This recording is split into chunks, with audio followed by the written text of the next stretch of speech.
안녕하십니까. 자, 1일일제 오늘 경찰 단기 긴 폴카 1일일제. 여기 이제 폴카집이 계속되다 보니까 주제가 계속 집중해서 하다 보니까 이것만 따라와도 평상시에 이렇게 기본적인 내용은 좀 알게 되고 촉촉이 내용이 이제 머물러 있는 좋은 효과가 있네요, 보니까. 오늘은 몰수 2탄, 지난번에 몰수의 어떤 전체적인 예외적인 경우를 봤다면 특공관외 미략 기억나죠? 두 문자 외우고 전부 그게 핵심이었고, 오늘은 일반적으로 이제 몰수에 대해서 이제 뇌물이나 이런 부분에서 얼마를 누구한테 받아내야 되는가, 그 부분을 좀 집중을 했어요. 그래서 뇌물 같은 경우는 결국 마지막에 누구한테 몰수나 추징을 하는 거잖아요. 받은 물건이 그대로 있으면 몰수를 하고 그 물건이 없으면 추징을 하거든요. 근데 누구한테 얼마를 해야 되는가, 그것까지 마지막 정리를 해야 되는 게 우리 판사들이 해야 될 일이죠. 수사기관 뽑는 시험에서는 이게 그다지 뭐 중요한 부분은 아니라고 봅니다만은, 그래도 최종 이거 누구한테 이걸 받아내야 되는지까지도 알고 있는 게 맞지 않는가 싶습니다. 우리 법원이나 뭐 이쪽에서는 시험이 잘 나오고, 또 판사가 뭐 판사 지망인 우리 그 로스쿨생들도 뭐 이건 기본이고, 조금 더 복잡한 사안들도 원리에 맞게 딱딱 정리하는 능력이 있어야 되겠습니다.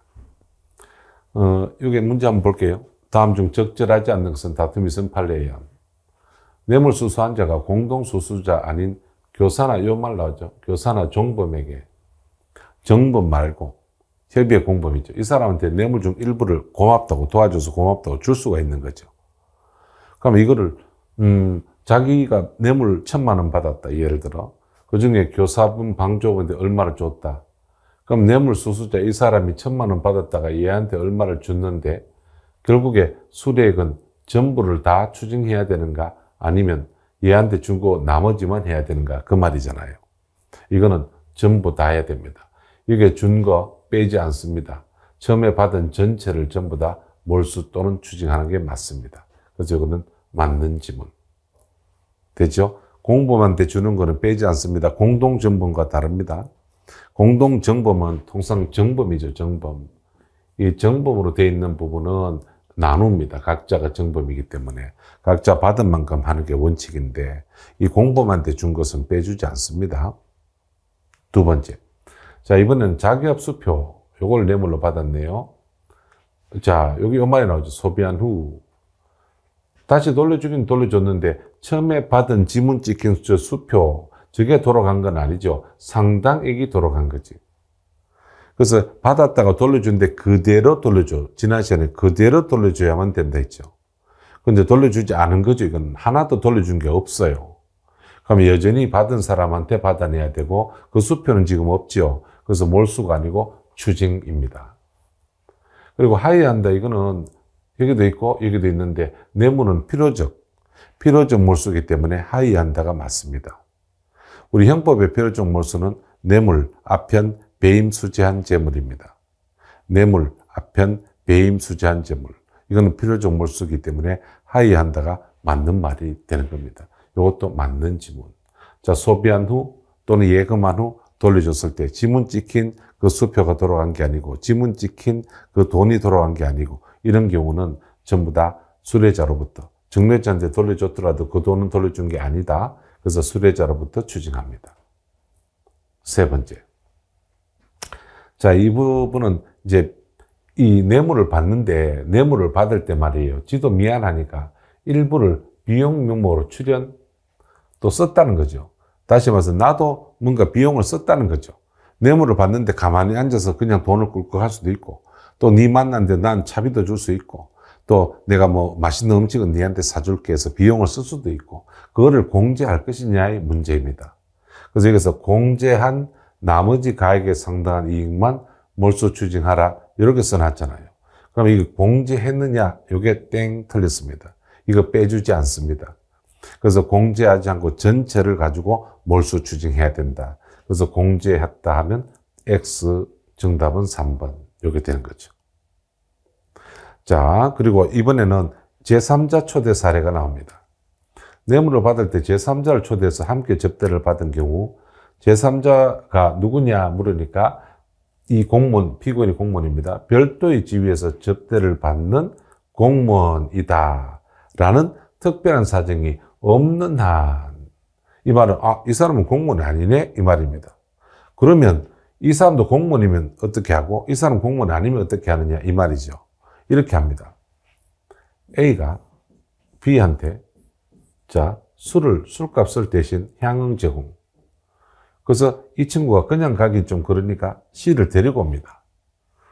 내 혼자 먹긴 좀 그래. 누구 데리고 가도 될까 하니까, 데리고 와. 이게 제3자죠.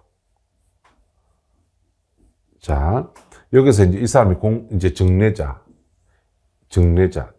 이건 수뢰자. 공무원이죠. 공무원, 수뢰. 그럼 총 300만 원 썼다. 술값으로. 그러면 일단 원칙은 뭔가 하면은, 각자 먹은 비용을 각자 나눕니다. 이걸 구분할 수 없을 때는 균분으로 합니다. 자, 각자 나눌 수 없을 때는 균분. 이게 원칙이거든요. 그래서 이런 건 시험 나올 때 나눌 수 없다고 주로, 표현을 씁니다. 계산 문제 할 때는. 그럼 균분. 그리고 이 제3자의, 그럼 이제 비용을 나눌 수 없을 때는 균분이니까 100이 되는 거죠. 이때 공무원 측에서 받은 것은 이 부분이죠. 근데 이 제3자가 누구냐에 따라서 이 사람도 공무원이다, 이 사람은 공무원이 아니다 나누어지겠죠. 이게 공무원이면 이 사람한테 100, 이 사람한테 100 이렇게 처리합니다. 그래서 100만 원 각각 추징합니다. 그리고 이 사람은 100만 원 지가 먹은 거기 때문에 이거는 범죄에 사용한 금액이 아니기 때문에 이 사람한테 받을 건 없습니다. 그래서 각각 100.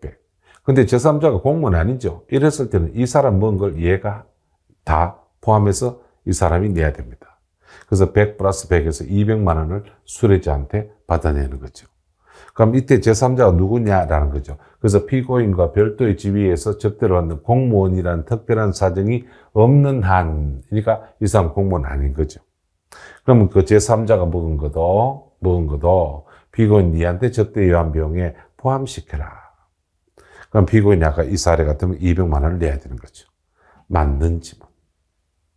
됐습니까? 뭐 이런 사례들이 뇌물죄 뒤에 가면 판례들이 많습니다. 제가 하나하나 해서 한 8, 9개 정도 샘플링해서 연습하는데 그 정도 하면 충분합니다. 2개, 3개 합쳐도 뭐 충분히 할 수 있습니다. 뭐 돈을 받았다가 돌려주고 물건도 받고 뭐 이렇게 있거든. 술도 마셨고. 그럼 천천히 하나하나 따져주면 됩니다. 그렇게 처리하는 게, 뇌물의 몰수 추징, 누구한테 얼마를 해야 되는가입니다. 오늘 간단한 사례지만 이 정도로도 충분하니까요. 추가 공부 조금 더 하시면 충분히 이런 문제 완벽하게 풀 수가 있을 겁니다. 자, 오늘은 몰수를 누구한테 얼마를 해야 되는가 또는 추징해야 되는가 이거에 대한 공부를 해봤습니다. 열심히 하셔서 몰수도 꼭 득점하시기 바랍니다. 감사합니다.